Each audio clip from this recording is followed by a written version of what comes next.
Well, it's really nice to be here with you guys today and to share my music and my stories with you all. I'm going to start with a story.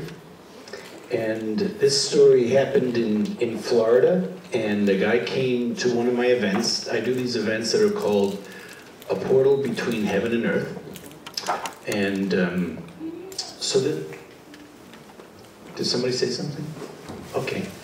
And so this man started, after the flute meditation was over, he started to share his experience of what he saw during his meditation with me. And he got so broken up after 2 sentences, he just had to stop. So then after the intermission, apparently he told his wife what he had experienced while he was playing the flute in the meditation, and his wife convinced him that his experience was so phenomenal, he needed to get it together so he could share it with the group. And so this man actually grew up in Wisconsin, and when he was 20 years old, he decided to go canoeing down a whitewater river in December during a snowstorm at midnight. Okay? Now, I'm not recommending this. Okay?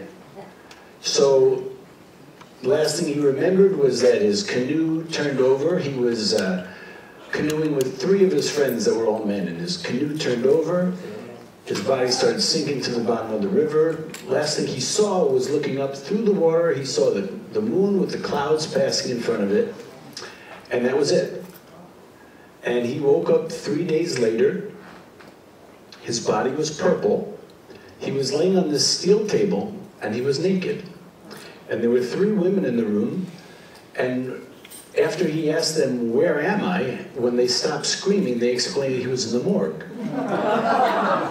Okay, so he had been dead for 3 days, which is why his body turned purple. So there was a big story about him in the local newspaper about this guy who was dead for 3 days and came back to life. That's like a heavy-duty near-death experience, you know? It's a powerful one. And even though they're all powerful. And so his dad took him down to the fire station to thank the ambulance guy, who was also a fireman. So he thanks him, and the fireman says, "Who was the woman?" He says, "What are you talking about?" Fireman says, "Who was the woman who saved you?" And he said, "There was no woman. I went canoeing with my 3 friends, and we're all men." And the ambulance guy said, "Oh no, there was a woman who said she pulled your body out of the river and dragged it to the side of the riverbank and leaned you against a tree, and she waited with you on the riverbank while you were dead, and waiting for me to get there with the ambulance. It took me 45 minutes to get there in the ambulance. She helped me lift your heavy dead body onto the stretcher to get it into the ambulance. And she rode with me, and she talked to me for 45 minutes in the ambulance on the way to the hospital. So who is the woman?"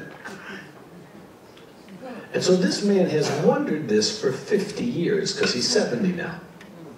He comes to my event, he listens to me play the flute, and from the first minute I start playing the flute, he's out of his body, he's back in that experience where he's looking up, he sees the moon, he sees the clouds passing in front of the moon, he sees him and his 3 friends in the canoes going down the river, he sees his canoe overturn, and the last thing he sees there is looking up through the water, he sees the moon and the clouds, and this Native American woman dives into the water, pulls his body to the side of the riverbank, leans him up against a tree, and he says to her, "Who are you?" And she says, "My name is Nahatuana, and I am the spirit of the rivers." So at that moment, I went to the source of all divine wisdom, Google, because my inner guidance was telling me, look up to see if there's a Nahatuana. And I looked it up in front of the audience, and she is the spirit of the rivers in Native American culture. And apparently a pretty good swimmer, you know.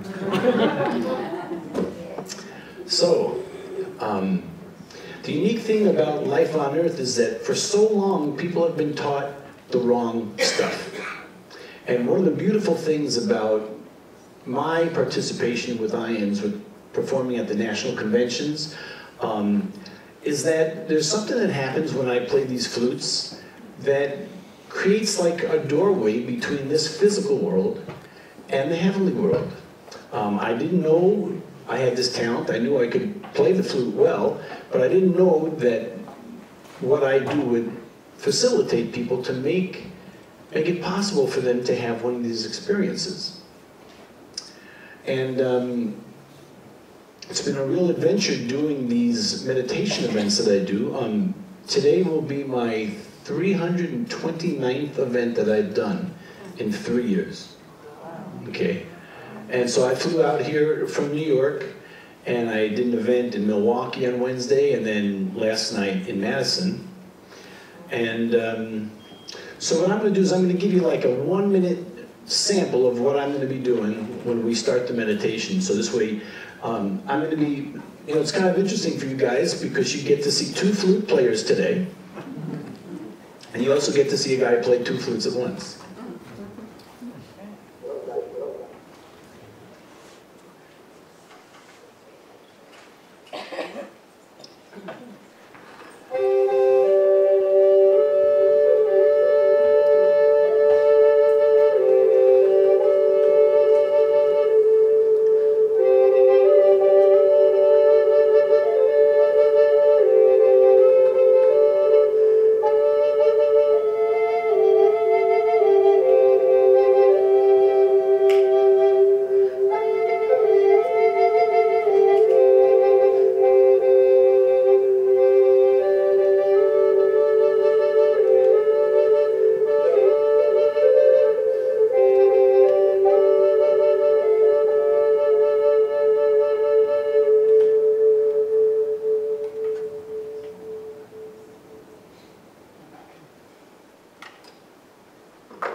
That's the part where you're supposed to clap, folks.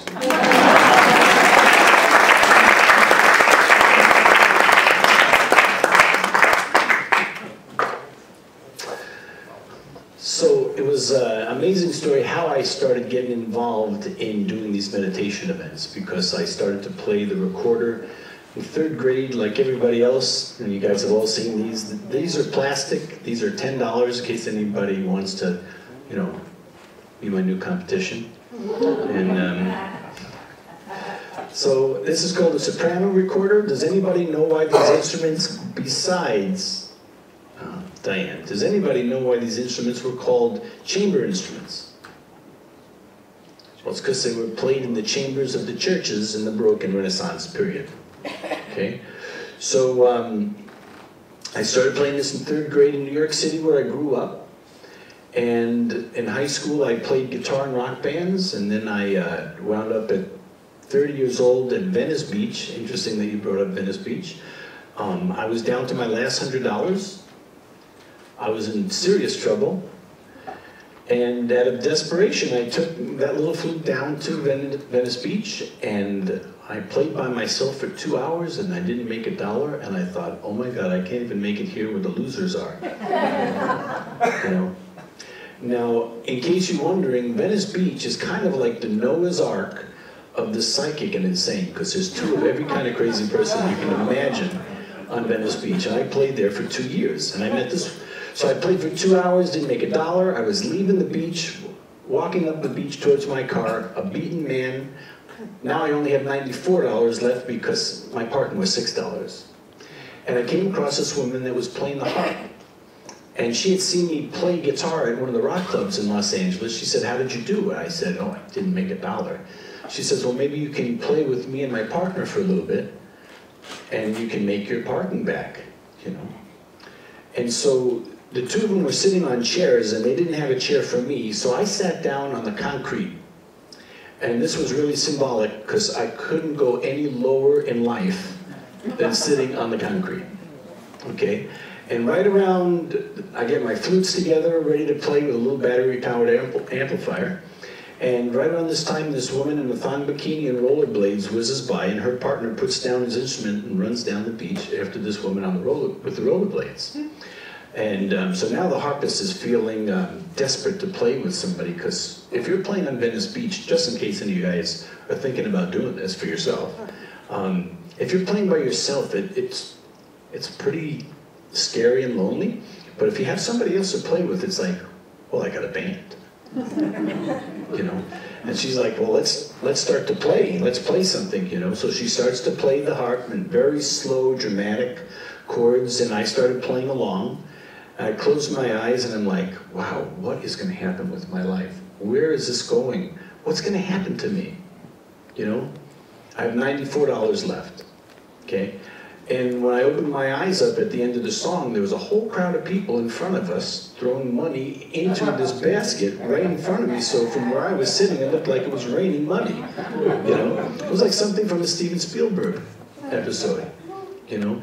So the following week, we made a tape with my last $100, and it was called Celestial Winds. Does anybody have any CDs, member CDs by Celestial Winds? Well, we sold 10,000 copies of that tape in Venice Beach between 1990 and 1993.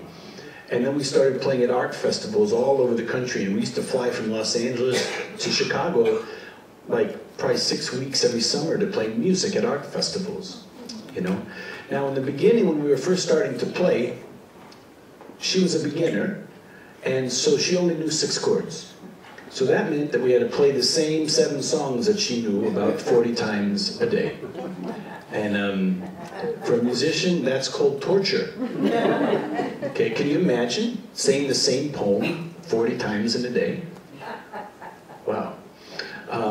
So when people would walk by us, they would always say, look at that beautiful woman and that beautiful harp.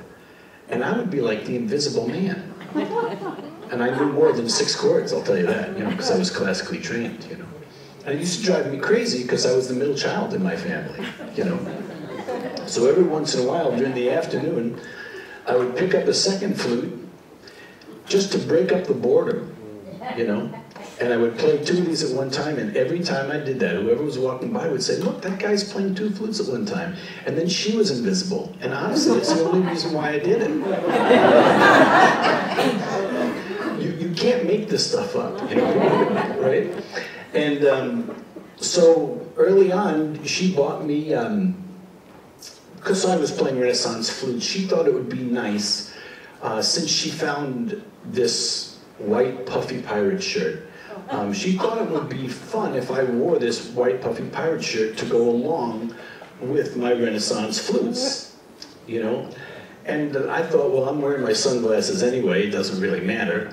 I used to have my friends walk right by me and not even recognize me because they knew me from playing rock music in the clubs with a guitar. And they'd walk right by me and have no idea it was me with the flutes because I had my sunglasses on, you know. So I started wearing this white puffy shirt, and it just worked. My hair was long, worked good. Well, the writers of Seinfeld saw me wearing this puffy shirt at Venice Beach, which gave them the idea to have Jerry wear that white puffy pirate shirt, and he looked completely ridiculous, didn't he? You know? And so that became one of the most famous Seinfeld episodes. And you know, Lisa and I, we traveled when we started doing art festivals to 40 cities a year together, you know, and we sold 100,000 CDs together, and then when we stopped working together, I sold 1 million CDs. After that, I got nominated for 2 Grammys. Paul McCartney started a standing ovation for me, and some people think he's got good taste in music, you know. And all these wonderful things happened from what looked like was the worst thing in my life to have to be playing music on the street in Venice Beach. But since then, a lot of hospitals like the Mayo Clinic has 2 television channels with my music that plays 24 hours a day. John Hopkins Medical Centers have entire floors of only my music because they feel like it's the most healing music on the planet. I don't think it has anything to do with it that my mom works for the hospital. No, I'm joking, she doesn't work at the hospital. And so all these beautiful things happened, you know, from this relaxing music. And so I had met some people a few years ago who were affiliated with IANDS, and, you know, I came out to play at the, I think that was the one in Florida, in Orlando, Florida. And I met a bunch of people. I met Diane, I met Chuck Sweetrock. Do you know him? He's from Arizona. He's a great guy. He brought me out there. We did a bunch of events.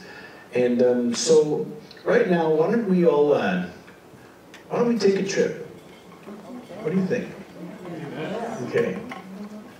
Okay, so close your eyes.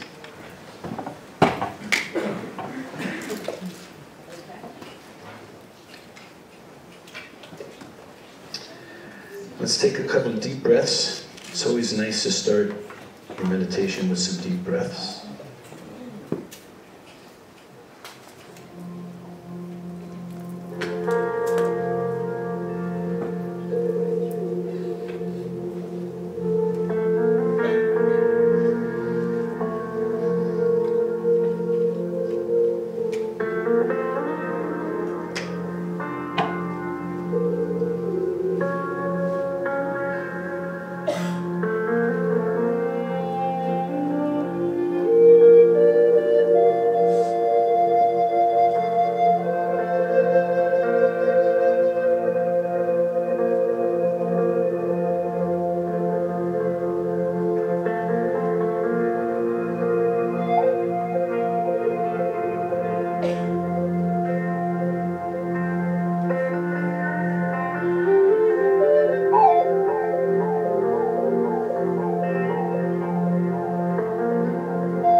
I have to tell you, I'm not used to people clapping after the meditation, because people are normally so zoned out in the heavenly dimension.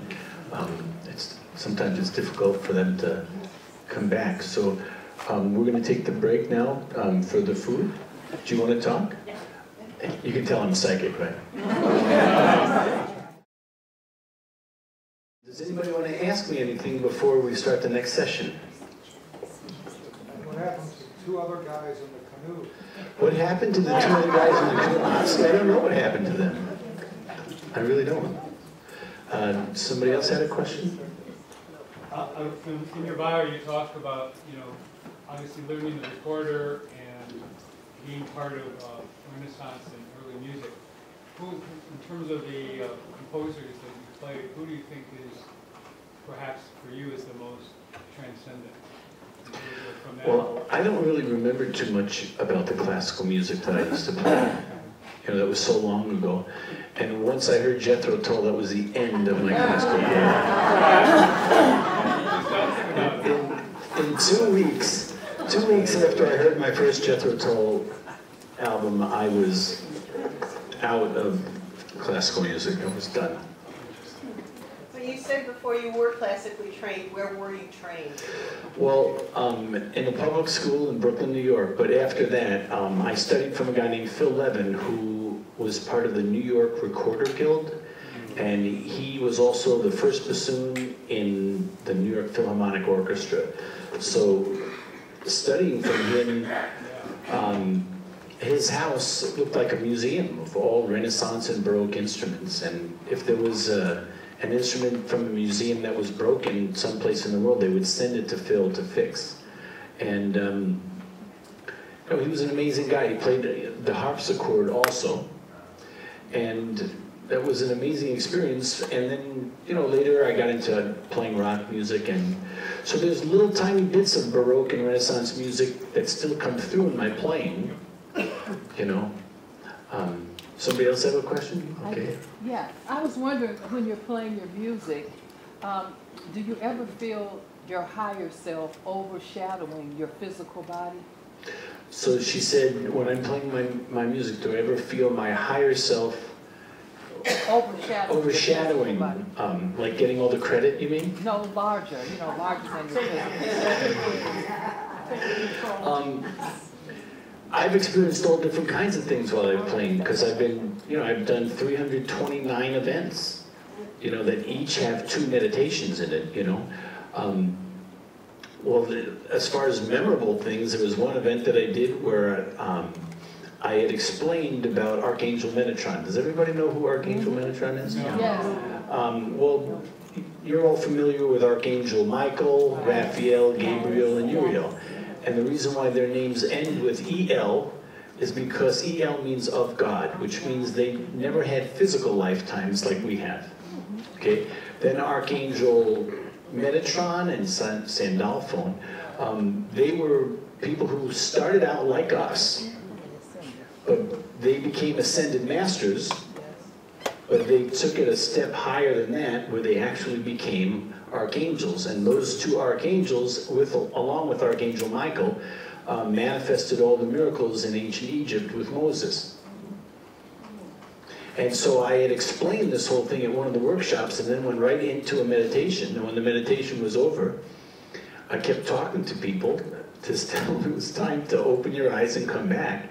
And I couldn't get people to come back. And so I talked to them for 20 minutes before after I stopped playing. I was talking to them for 20 minutes. I was getting really concerned I wasn't going to be able to bring them back, So inwardly, I asked for help, and they guided me to say, okay, at the count of 3, you're all going to sit up. 1, 2, 3, and the whole room sat up after 20 minutes of me not being able to get them to come back. That was really bizarre. But do I ever feel my higher self shadowing my physical self? Well, we all have the potential to channel or to be a vessel for something much greater than ourselves. And, when this music comes through me, I'm kind of like playing a musical soundtrack. Just the way when you go see a movie, if you see a movie that has no music, that's called a terrible movie. A boring movie. you know, but the music enhances what you're seeing, so it's a visual and an auditory experience. Okay? So when I'm playing, I'm surrendering what I'm playing to my guidance, just the same way you guys surrender yourself when you're doing whatever creative thing that you're doing, you know? And so what happens is that they're guiding me to play certain notes that create certain visual images. Okay? And so the same time that they're guiding me to create these visual images through the music, they're creating those visual images for you to go along, because they're guiding you at the same time in your meditation that they're guiding me to what to play. Do you understand what I'm saying? So it's, they're orchestrating your experience, and for me to play what will best enhance your meditation experience while you're in that. So it's a really cool thing. There's a lot of times people will say they saw things in the meditation, like there could be 5 people in one group who all saw the same thing in their meditation about something that I haven't said anything about. So normally at my events, when the meditation is over, there's about 20 minutes of sharing where people can ask me questions or share their experiences, like that gentleman who shared the experience with Nahatawana, right? So just imagine 5 people all sharing that they saw a green mountain with a wheelbarrow on it, and there were purple flowers with yellow dots on the flowers, and I hadn't said anything about a wheelbarrow, purple flowers, yellow dots. How could 5 people all describe in detail that they saw the same thing in a meditation when I wasn't saying anything about that? You know? What doing it while you were playing? I saw 3 women came in. I don't know if anybody else saw that. Anybody else see 3 women walk? Can you speak up, please? Anyway, She said, well, while I was playing, she saw 3 women walk in. but anyway, I want to know, when you play your music, can you compose and write music? Can you duplicate a song played? Oh, she wants to know if I can duplicate it. I have no idea what I played in the last meditation. I know where I started, you know, because I was playing along with one of my CDs that's called Solace, but I'm just allowing it to flow. There are certain times... Read music? Not anymore. Yeah, I used to read music when I studied as a kid, but when you make... Nobody in this kind of music reads music, or it's not about writing the notes down, it's about the feeling of it, and just going with the flow. Can you memorize it and duplicate it? Well, there's no need for me to memorize it, because when I'm playing in the moment, I'm surrendering to spirit, and they're guiding me to play what you're seeing in your meditation, so it goes along with it like a soundtrack. Study with any Native American healers in your journey? Not in this life. I was one in another life. Yeah, I've been playing these flutes for 7,000 years. I have had past life regression, so it goes back 7,000 years. I'm getting good at it, you know. How did you realize that you had this gift? Which gift? The gift to take people to a different place? Okay, in their meditation? that's a great question. So she wanted to know, how did I realize that my music had, you know what, thank you so much for asking that, because that's the perfect segue into what I'm going to talk about next. Okay? She wanted to know how I realized I had this gift that when I played the flute, people connected to the heavenly dimension. So in 2010, I started having experiences with somebody who was not alive anymore. And he was somebody I was not interested in when he was alive. And once a month, starting in 2010, this guy would show up in my life in the craziest, coolest kind of ways. And I didn't believe in this thing called channeling, because I thought anybody could just make anything up, and there was no way to verify it. That's what I thought. And I was afraid of ghosts. And I wasn't a Beatles fan, so when George Harrison started appearing in my life, I couldn't understand why he was interested in me when I wasn't interested in him. You know what I'm saying? And every month something amazing would happen, and I kept track of all of them, and after 3 years, I got a publishing deal for my book from the guy who published the book Conversations with God. We were going to call the book Conversations with George, but we thought that was a little cheesy. Okay? And so when my book came out, I started doing these events promoting my book, which is, it's this book over here. And then after that, I made an audio book this year. So while I was promoting this book, when it first came out in February of 2014, I would have a PowerPoint where I would show pictures of all these incredible things that George had orchestrated in my life. Some of you were at my booth, and I explained that George showed up about 1.5 years after this started. He showed up in a dream, and he told me, I like to play tennis with soft grass behind me. I'm like, what? And that was the first thing he actually spoke to me, because he came into my meditation once and into my dreams 3 times, but he never spoke to me. He just looked at me with this serious look that I'm not going to make for you guys today, because I don't want to scare you, but it was like this look like the world was going to end. Like, this is so important, you have no idea how important this is, you know? And can you imagine how bizarre that would be, you know? Here, I don't know why this guy's showing up, and every time he shows up, he's looking at me like something incredibly serious is going to happen, you know? And so when he said that, I like to play tennis with soft grass behind me, I'm like, what does that world mean, you know? So I asked him, what do you mean? And he said it again, he burst out laughing, and he disappeared right in front of me. And that was 2011. I woke up my girlfriend at the time. I said, what do you think it means? She says, I have no idea, but I got to wake up in a couple hours, so let me go back to sleep, you know? And the following month, Rolling Stone magazine put out the special issue on George Harrison's life. And in that issue is a picture of George playing tennis with the grass behind him. Underneath this picture are only 2 words in bold on the whole page, and that is Forever Young. My nickname is David Forever Young. Okay, so just imagine something like that happening once a month for 3 years. Once I got the publishing deal, then these things happened every day.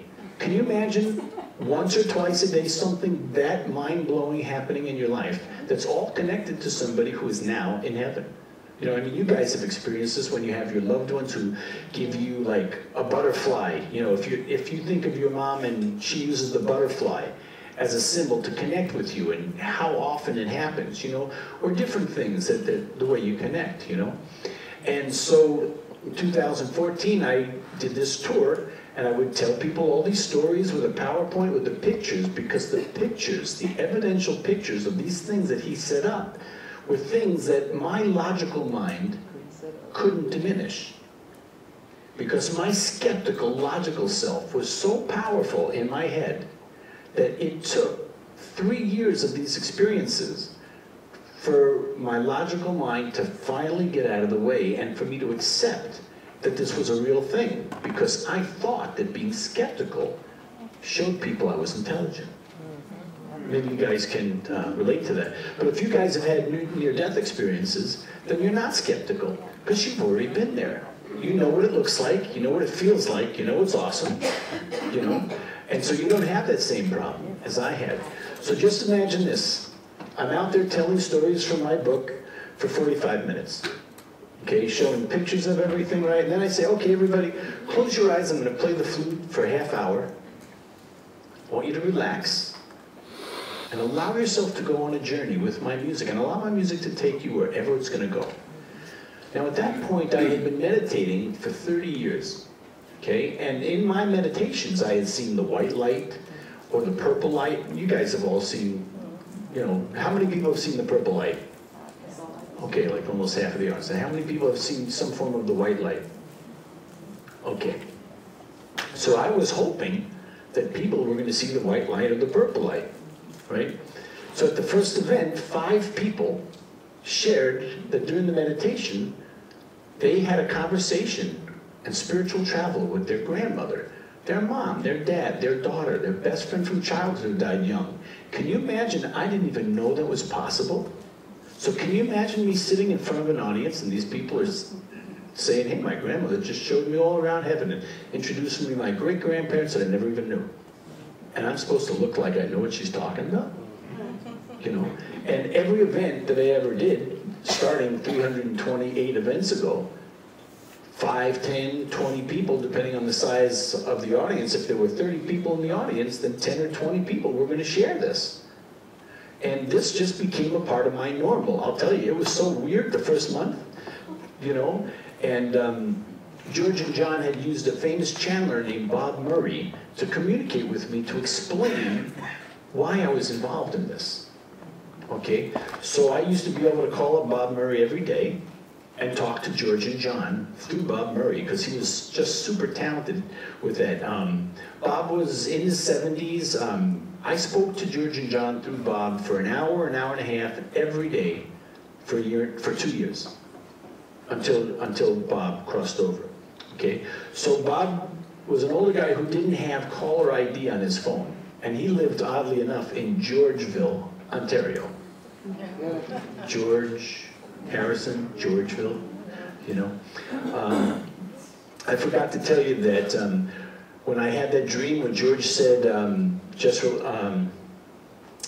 where he was talking about he liked to play tennis with soft grass behind. In 2011, the woman I was living with at that time, she worked on Harrison Street. You know, like these are the kind of things, it's like, oh my God, who's orchestrating this whole thing? Because I know I'm not orchestrating it. So anyway, I would call up Bob to talk to George and John, and Bob would pick up the phone and say, hey David, how's it going? I'm like, Bob, you don't have caller ID. How did you know it was me on the phone? He says, well, a minute before you call every time, George and John appear right next to my phone. And so I know it's you that's going to be calling. This is the normal. This became my reality. Just the same way as when you have a near-death experience, it changes your perception of reality, right? You know, and so it was kind of like a conspiracy to get me involved in this whole thing that ended up working out, you know, really well. And so I would notice in the back of the hall, above the heads of the people, I would notice there were these light bodies. They were in the shape of humans, but they were made of light, usually like a white kind of light. And so I called up Bob. I said, I need to ask George and John, who are these light bodies in the back of the room? And George said that when we arrange our events, like they're not my events, these are our events. Okay, when we arrange these events, we can see who's going to be coming to the event a week or two in advance. We can tell who's like signed up. We can tell who's thinking about it from our dimension. So we contact the loved ones of the people who are coming to the events, and we bring them along to the event. So it's easy for them, for people in the audience to have experiences with their loved ones at the events. And those are the light bodies, those are the souls who are the relatives of the people in the front. We keep them in the back so we don't scare you. For real. And they eventually said that my music was way more popular in heaven than it was down here. You know? And they said that they would literally bring over 1,000 souls from the heavenly dimension to these events. And they said that in the heavenly dimension, up to the 3rd level of heaven, each time that we do one of these events, up to the 3rd level in heaven, the souls on the 2nd level, and the 3rd level of heaven can all tune in. It's like, if you could just imagine, like, you know when you're in a shopping mall and there's all these, you know, different levels, and you look up, or if you're in a hotel and there's all these different, so just imagine right now, on the 2nd level of heaven and the 3rd level of heaven, all those people are all around, like in a hotel, looking down into our little fishbowl over here, you know, and being a part of this event. You know, there was a couple of times last week, when I was doing these events, one of the relatives of the person who was in the audience, the person in spirit was a musician, and he was telling the person in the audience to tell me all these different musical things he wanted to talk to me about. You know, and he's in heaven, and he wants to have a conversation with me about my music because he was a musician when he was alive. You know, this is all stuff that became a part of my normal. And I'm thinking about making bumper stickers that say, weird is the new normal. You know? Because all the things that I thought were weird 20, 30 years ago are now completely normal. You know, like, how many people know what Reiki is? like everybody, right? So how many people knew what Reiki was 30 years ago? A couple, right? So 30 years ago, people who heard voices in their head went to a place where other people got to hear voices in their head, you know?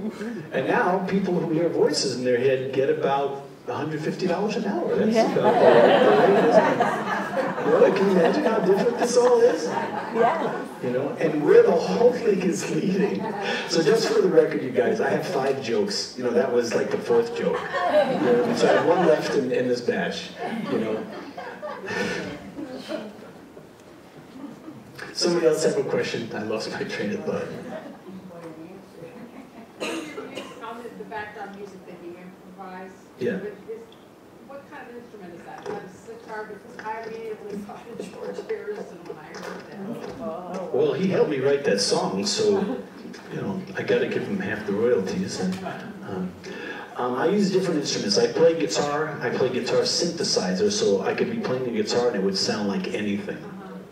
You know, and I have different musicians who've played with me, like James Taylor's drummer plays with me. If you guys remember Tori Amos and Tracy Chapman, her musical director and keyboard player plays with me on my recordings. I've recorded 60 different albums at this point. It's not 60 copies, it's 60 different albums. Right. Somebody else want to ask me something? Excuse me, when you told us how many programs, that's the correct word, that you've done like this over the years, and then the other half, the talent that you have that is recorded and CDs, etc. I mean, it's obviously an extremely busy life, and are you guided? You can probably put your feet up and live on the amount that comes in from all your CDs, etc. Are you definitely guided by higher powers to continue on this challenging, and maybe it isn't even challenging, maybe it's so rewarding, but the number that you are continuing to do? Well, when the digital age started, that was like the worst thing in the world, okay?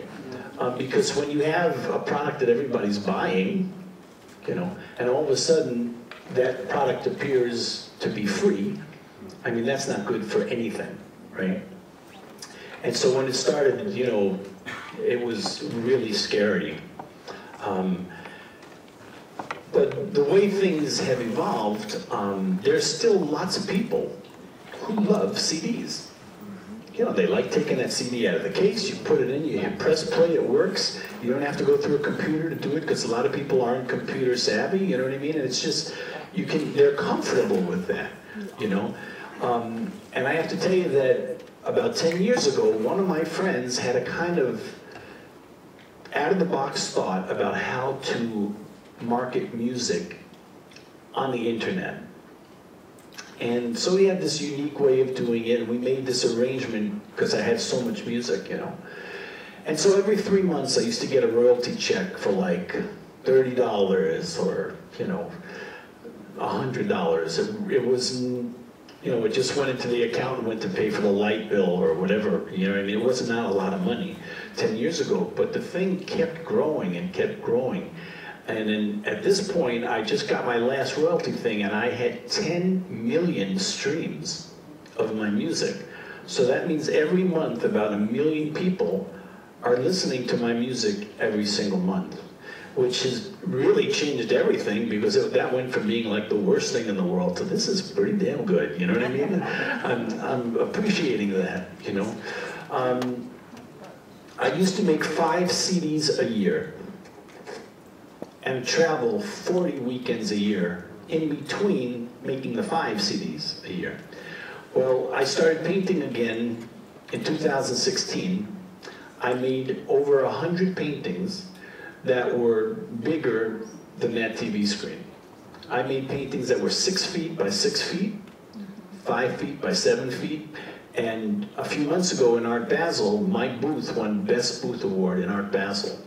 So the way that added to my creative outflow and to my production of stuff was that I would do an event like this that would end at, like, let's say 10 o'clock at night, and I'd get back to my apartment by 11 o'clock. And I would, all the spiritual energy that was created at the event would still be in me, and I would use that creative energy to paint. And so all of that energy came through in my paintings, and you know, when you stand in front of one of my paintings, you can really, really, really feel it. And it's been an amazing thing, and one of the incredible parts about it is that I didn't realize how these paintings were being orchestrated from the heavenly dimension. So, over the last 3 years, over 1,000 people who look just like you guys had an experience with Jesus, his wife Mary Magdalene, or Mother Mary. Over 1,000 people, okay? Another 1,000 people had experiences with Buddha, or Krishna, or Moses, or Kuan Yin, or Archangel Michael, or some other heavenly being. And then another 4,000 people have had experiences with their grandmother, their mom, their son, somebody who they loved who's now in the heavenly dimension. So it's at 6,000 people right now who have had one of those experiences that shared their experiences. That's not counting all the people that were feeling a little shy and didn't want to share it. That doesn't count all the people who had past life experiences during the meditation, or people who had experiences in the white light or in the gold light. Now that's just people who had one of those interdimensional experiences. And I went to France in October of last year, and there had been this whole story that had been developing that involved Jesus, Mary Magdalene, and Mother Mary. And they had guided me to go to the south of France, and they told me different places to go. And they showed me places where they lived together in the south of France. And one of the things that I was completely unaware of is, do you remember Hurricane Irma? I mean, I know that didn't hit you guys over here, but you guys remember there was this tremendous traffic jam with 1 million cars. It was called the mass exodus of Florida, because there were 1 million cars on Highway 95, right? Well, I was one of those cars, because our flight was supposed to leave the next day. And so I was in that traffic jam, and I posted something on Facebook on how dramatic it was. I mean, to look back on a highway and see, like, cars for miles and miles like that, it was really bizarre. And so I posted this thing on Facebook, and this woman who came to one of my events, who was a channeler, said, she texted me, and she said, I came to your events, and I'm a channeler, and I just got a message for you, that when you get to France, you need to go to the Church of Saint Mary Magdalene in Saint Maximin, France. I didn't even know there was a church in Mary Magdalene's name. So I looked it up on the internet, and in 1279, in the year 1279, there was a French nobleman who had a dream with Mary Magdalene. Mary Magdalene told this French nobleman that her bones were buried in a box under a church in a little village called Saint Maximin in the south of France. This was such a powerful experience for this French nobleman that he took a crew down to the south of France. He found this church in Saint Maximin in this tiny little village. He went under the church, and buried in a box under that church is a box of bones with a handwritten note that said, "Here lies the bones of Saint Mary Magdalene." Can you imagine that? So they built a giant basilica over it, which became the Church of Saint Mary Magdalene. Now, everybody in the south of France, they're all super proud, you know, that Mary Magdalene lived there, but what people don't know, and what I have put in this book that I just finished this week, that's being printed right now, is that Jesus lived there with Mary Magdalene. They lived there together, and he lived to be 72 years old, and she lived to be in her 50s. They had 3 children before that terrible thing happened, and then when that happened, he went into a coma, and there was a Roman soldier who was sympathetic to what was happening to him because he hadn't hurt anybody. And this Roman soldier took him down off the cross after 6 hours and put him in this tomb. Each day he allowed Mary Magdalene and her sister Martha into the tomb to change the bandages on Jesus' hands and on his feet and on his rib. After 3 days, they brought a wooden cart with a horse, and this cart was covered with grass. The Roman soldier took Jesus' body out of the tomb and put it on the center of the cart and covered it with grass. Mary Magdalene rode the horse, and that is how they escaped. And that's how they lived.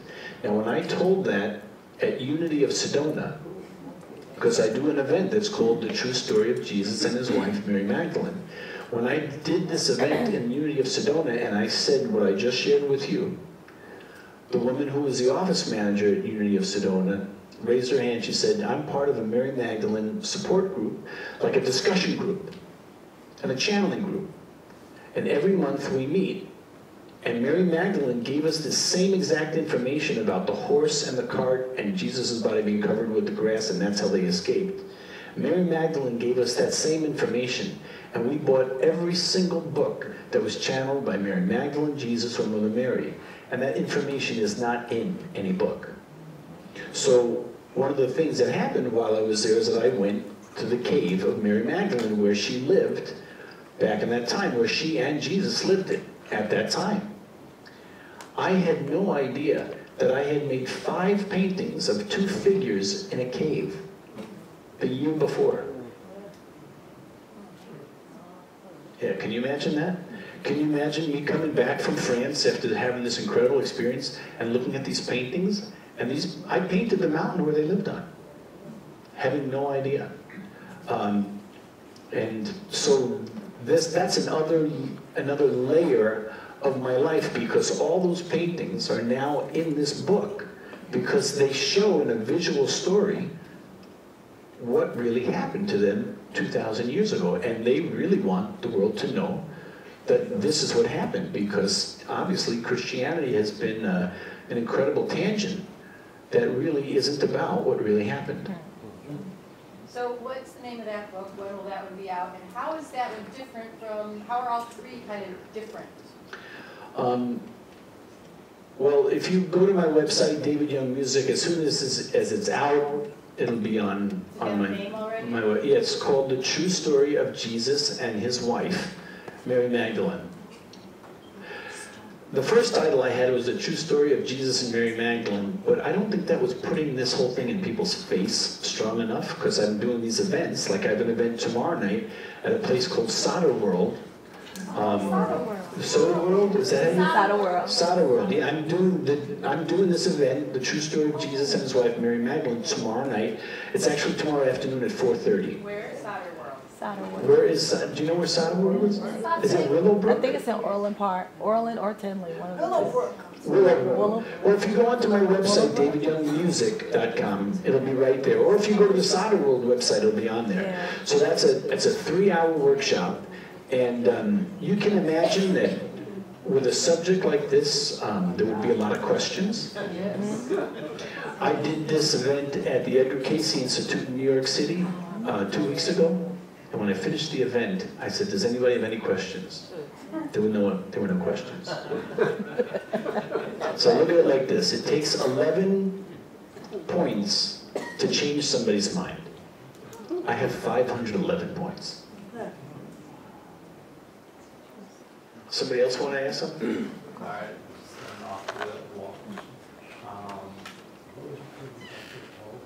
What was my favorite Jethro song? Oh, I got the connection. Mary Magdalene, Jesus in France, and what's my favorite Jethro song? Wow, I don't know. I guess I could play you a little bit of something, right?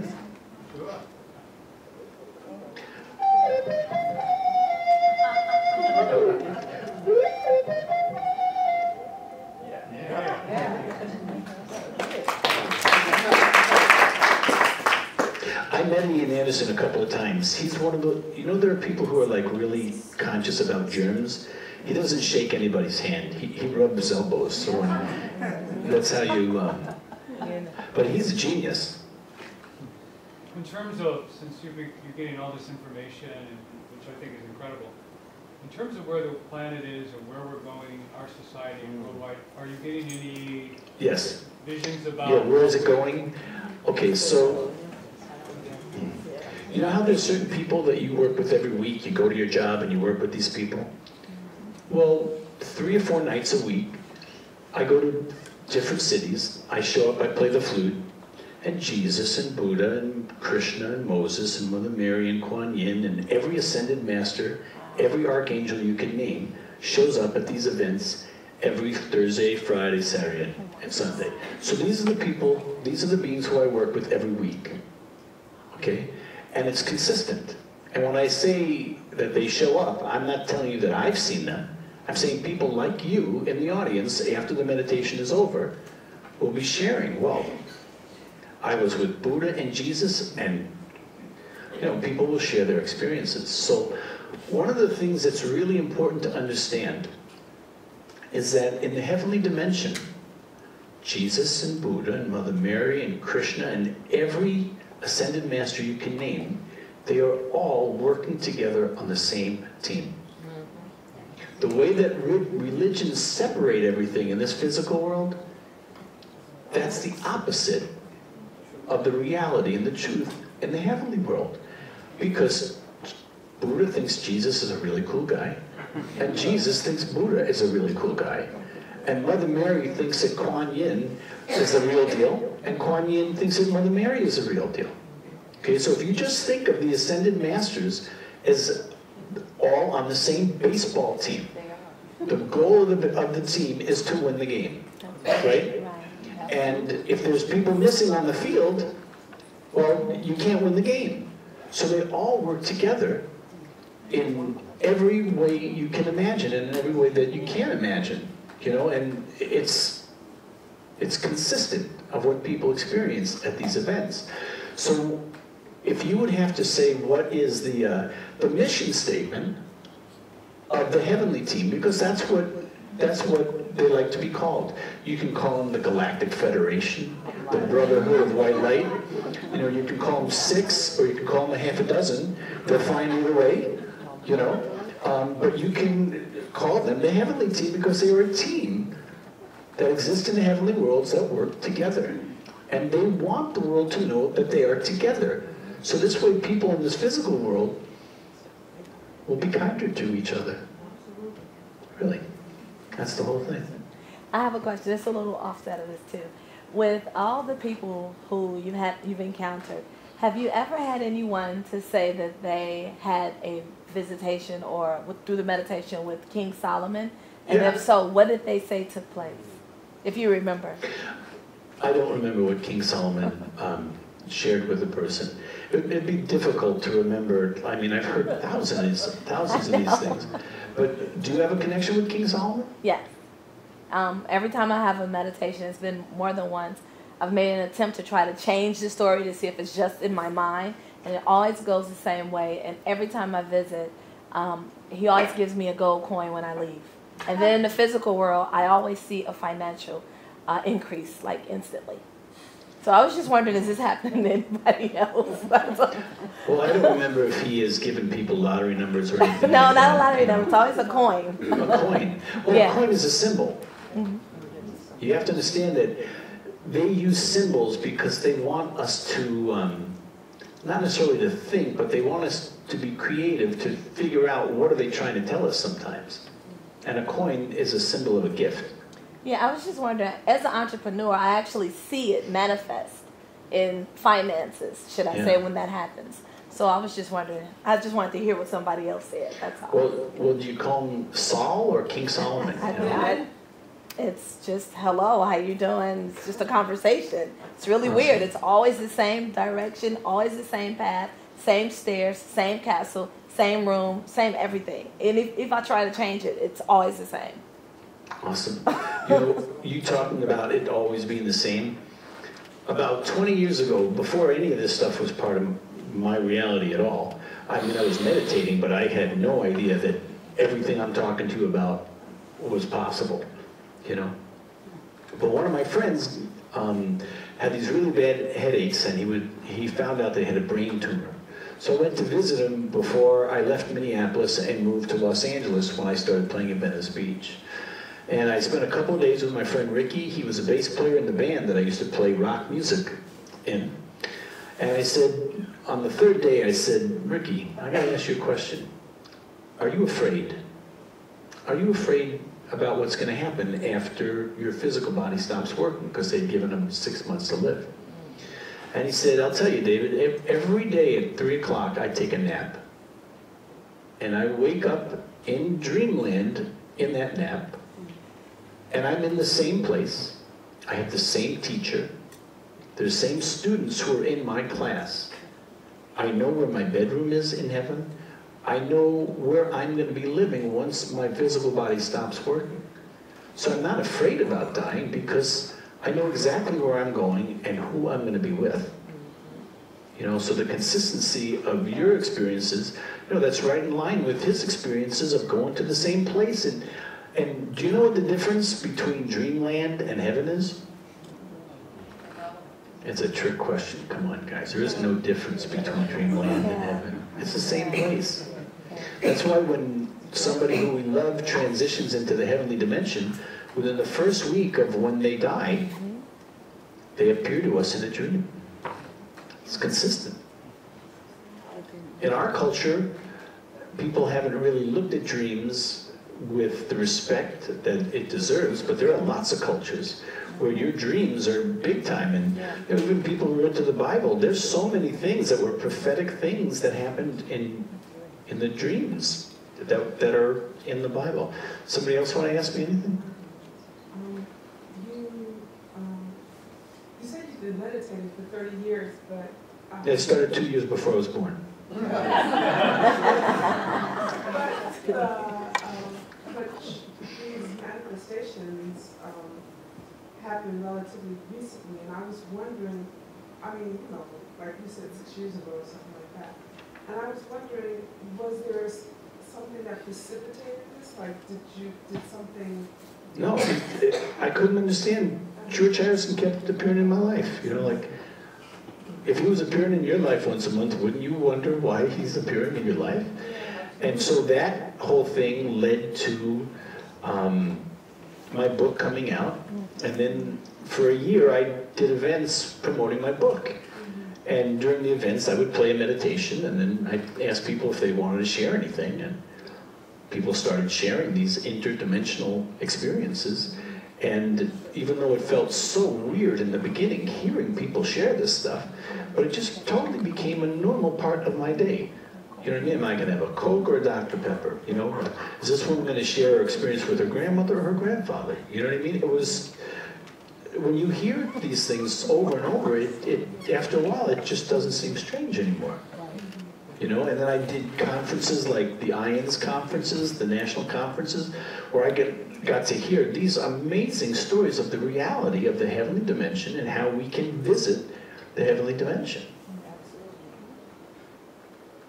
Your message is so uplifting and encouraging, and I'm wondering if you've been watching the national political scene and if you have a way to integrate that or give us any kind of perspective on what's going on.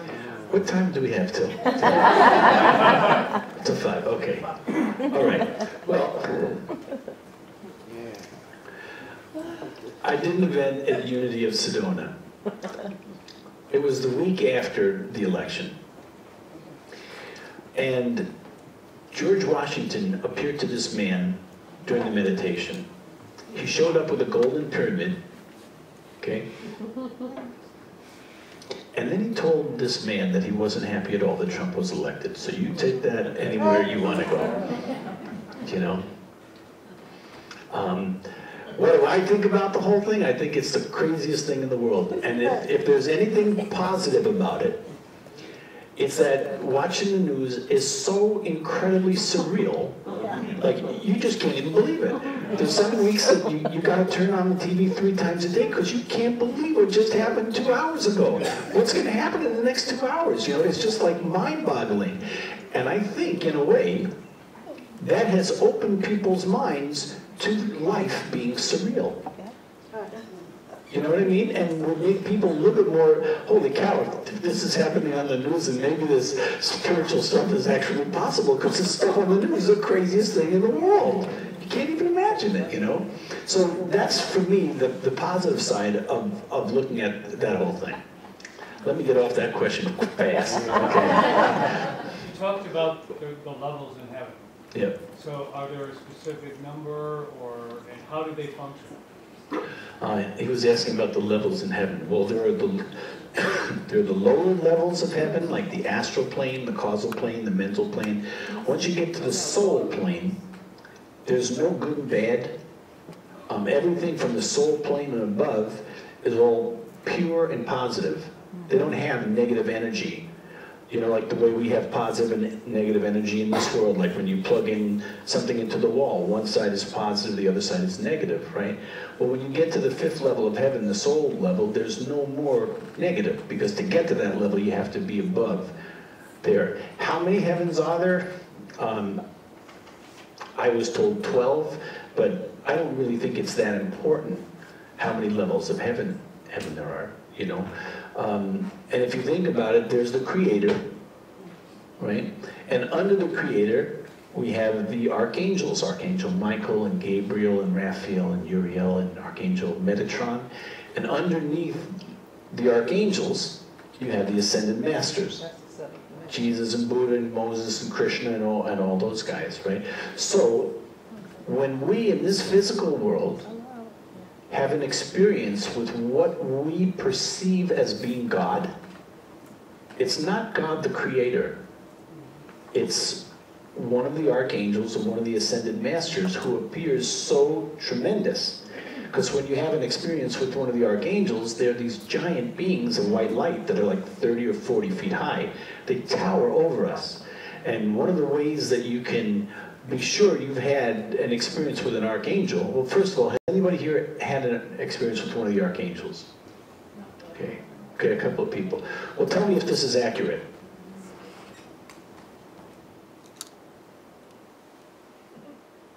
Yeah. Is that accurate? Yes, very tall. As a medium, I ask Archangel Michael to assist me all the time.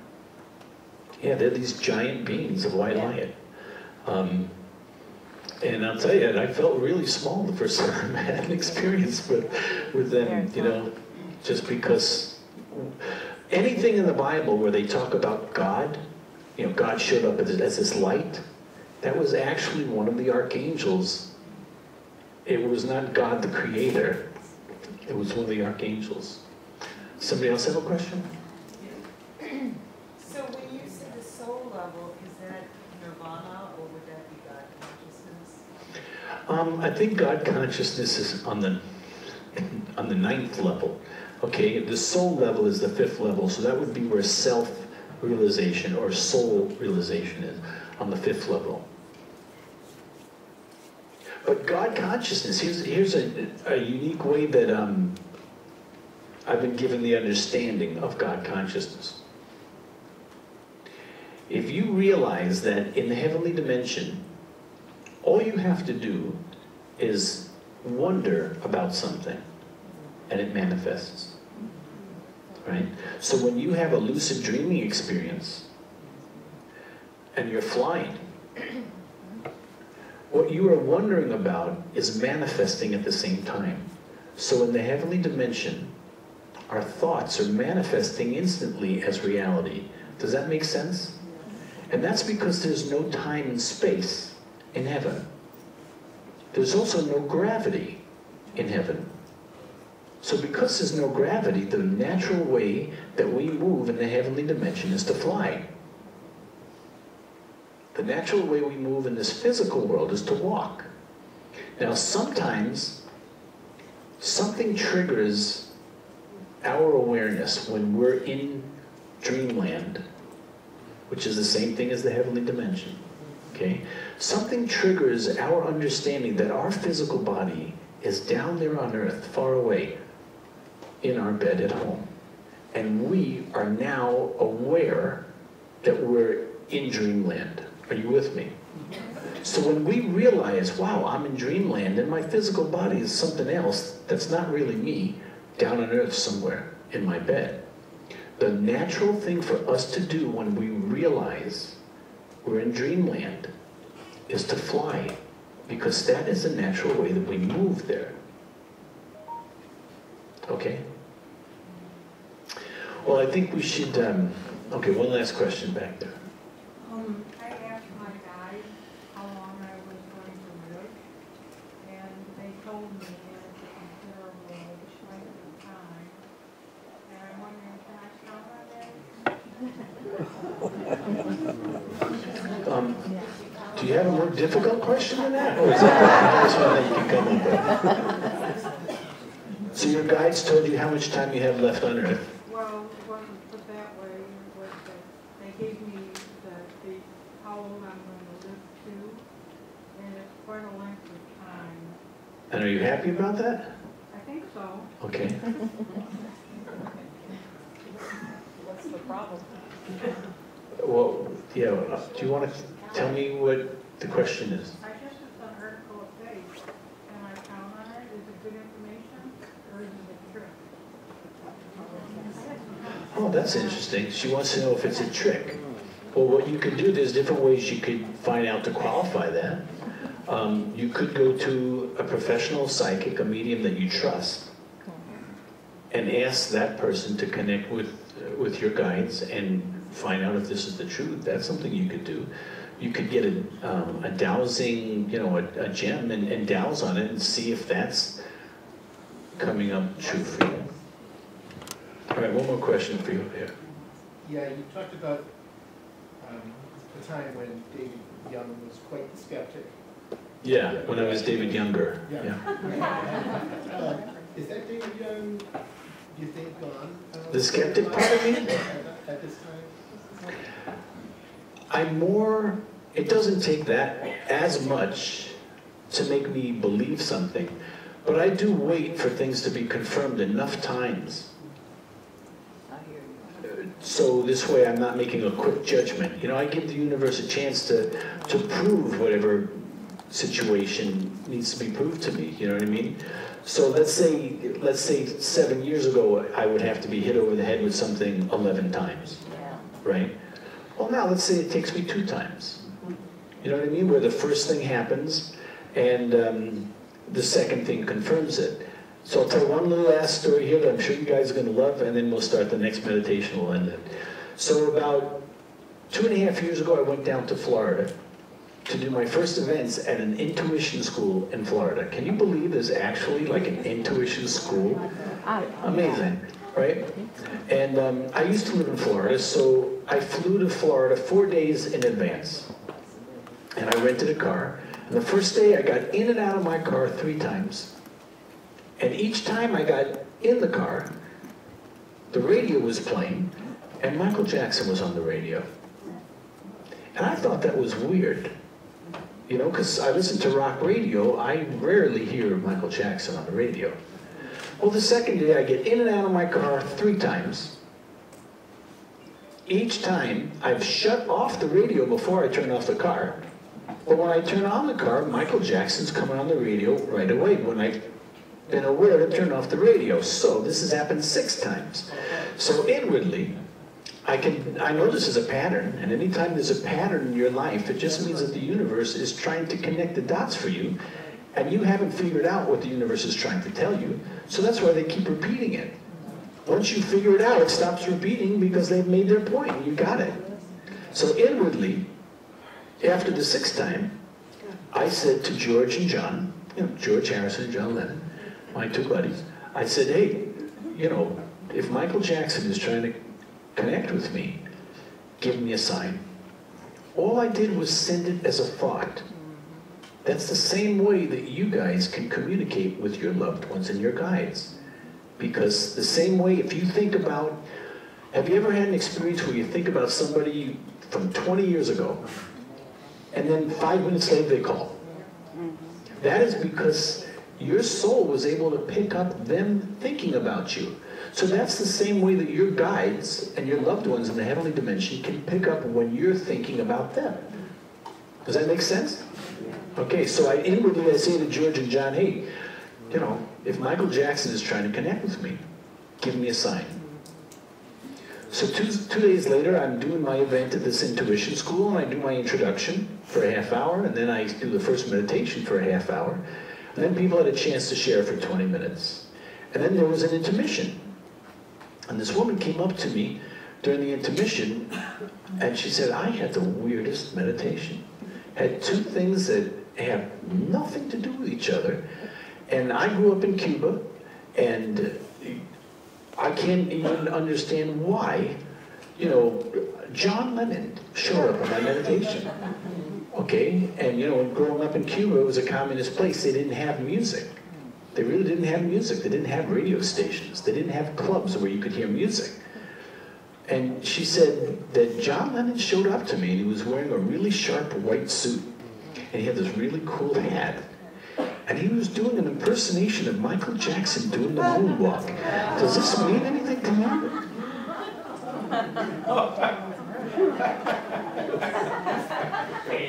Bam, right.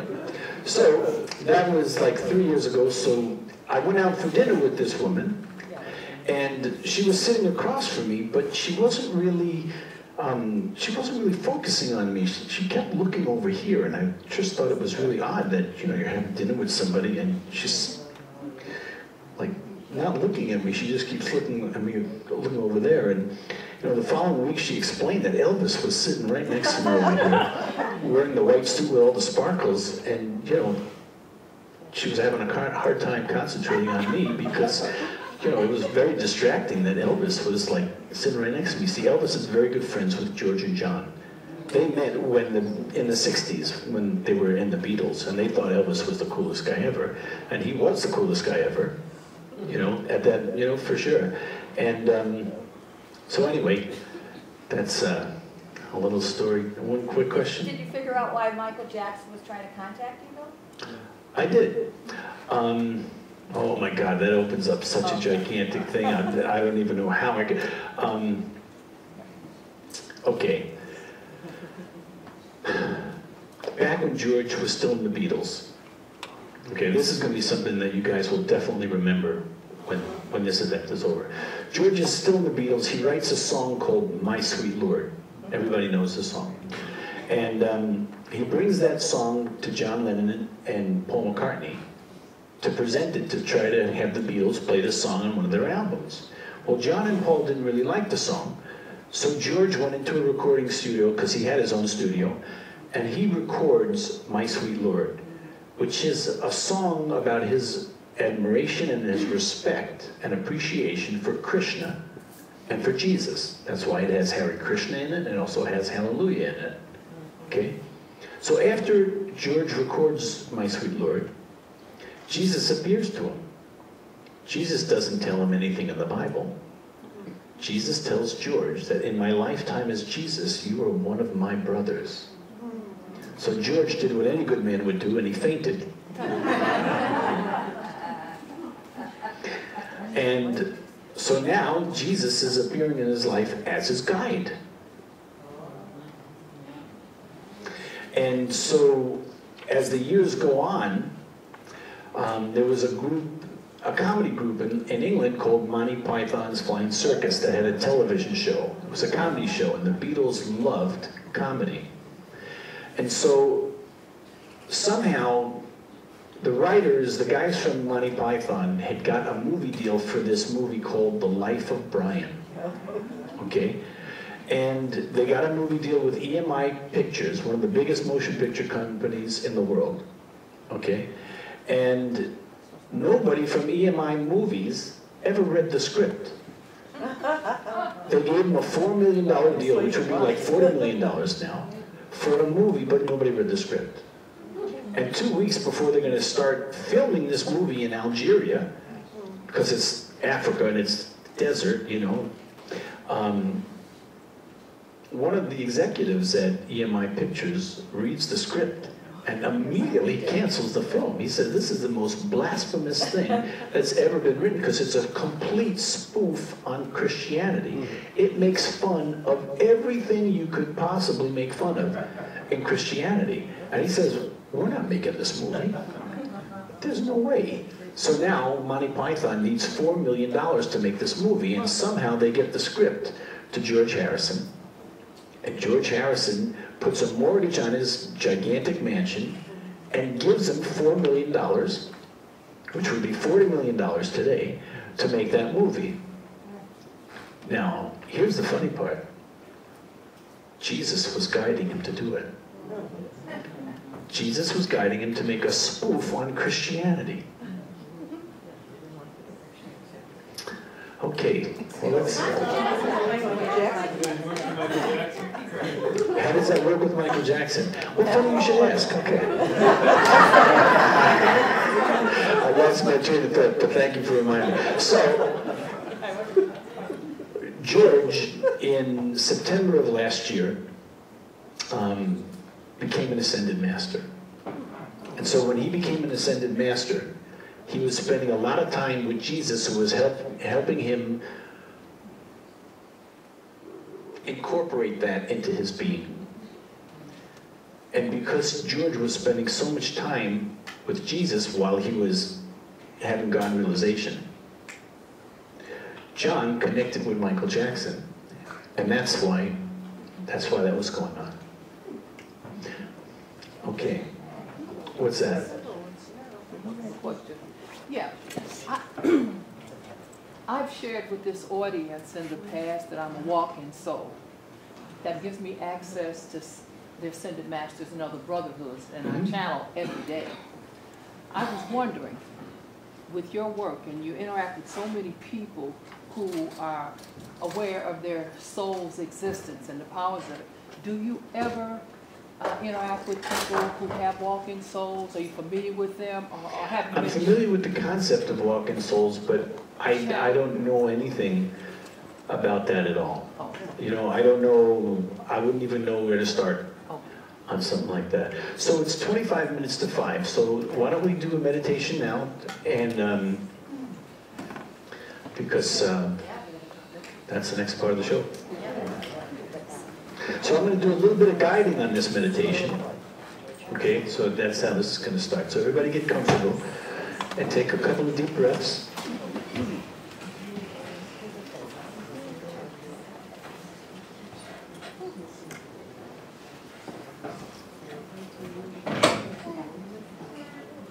And try to be as still as you can. And I want you to think about this as a spiritual adventure. So whatever you have to do to get into that space where you're thinking of this as a spiritual adventure,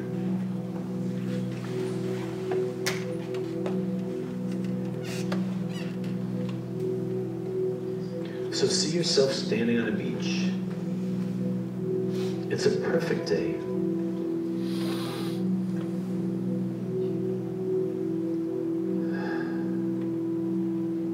Take a long, deep inhale through your nose, smelling the ocean air in your nostrils. Really focus on that smell of the ocean air.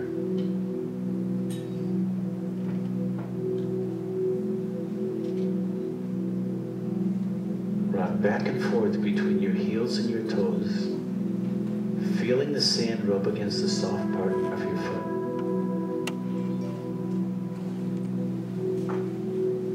As you look out over the water, off in the distance is an old ship with large white sails, and it's heading in our direction. Now reach down with your right hand and pick up some sand, and now straighten your back, and now rub your hands together, and feel how the sand rubs against the soft part of the palm of your hand.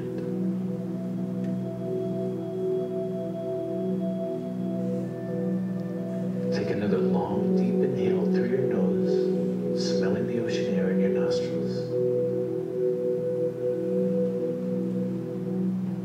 Now take 3 steps forward, and with your right foot, write your name in the sand.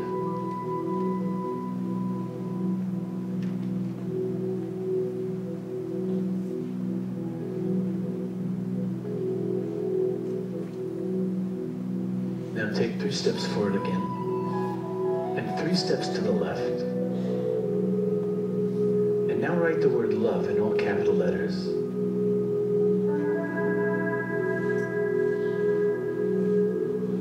Take another deep breath through your nose, smelling the ocean air in your nostrils.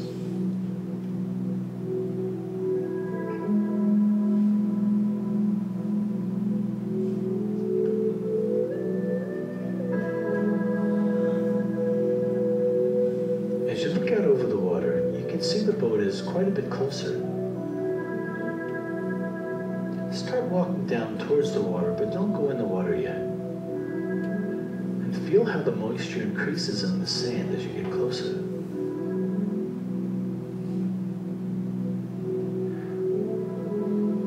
Now lift up your right foot and look at your footprint in the sand. And watch as the water fills in the space of your footprint. Taking a long, deep inhale through your nose, smelling the ocean air in your nostrils.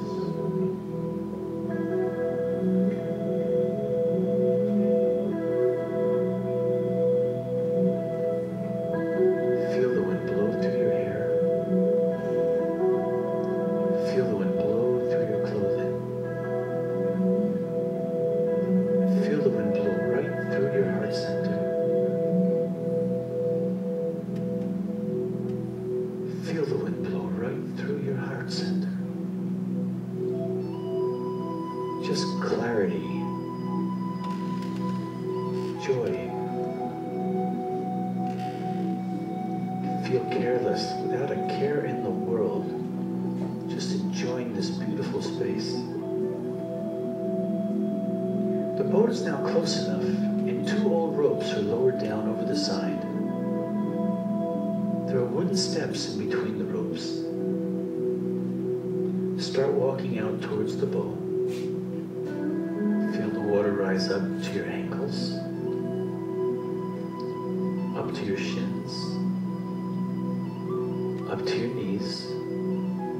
If you like, you can walk across the top of the water. And when you get to the boat, put your feet on the bottom step. Hold onto each rope with your hands and squeeze that rope. Feel that consistency. Really squeeze it. Take another long, deep inhale through your nose, smelling the ocean air in your nostrils.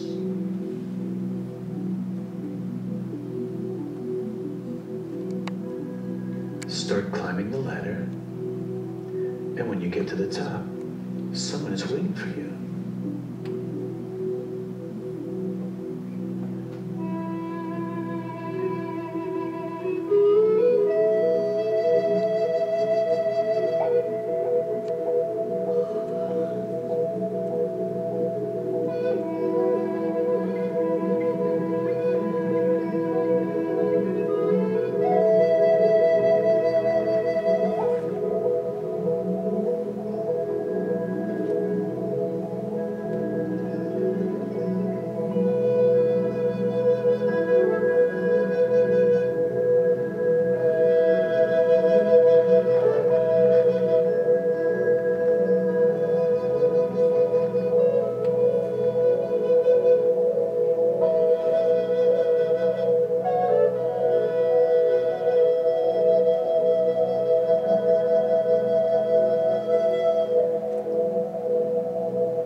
And whenever you're ready, you can come back.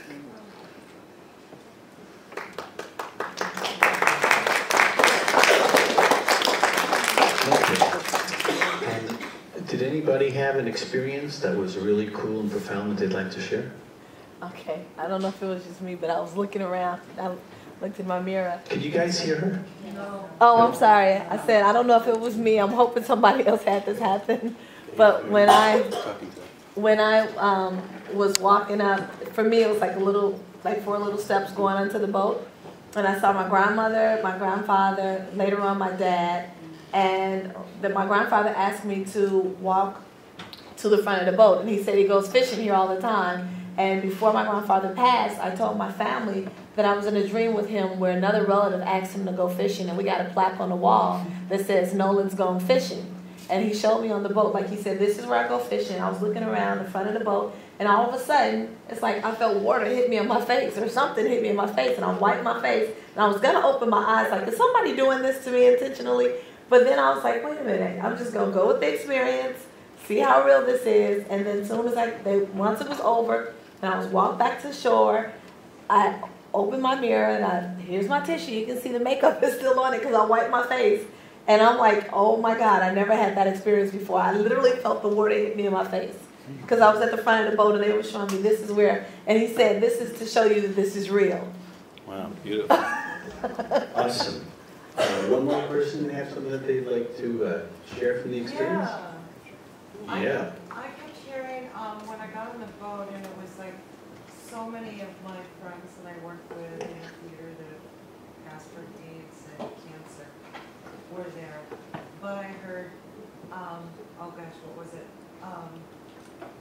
Not tomorrow, not today, now, make it now. Oh, wow. Any change now.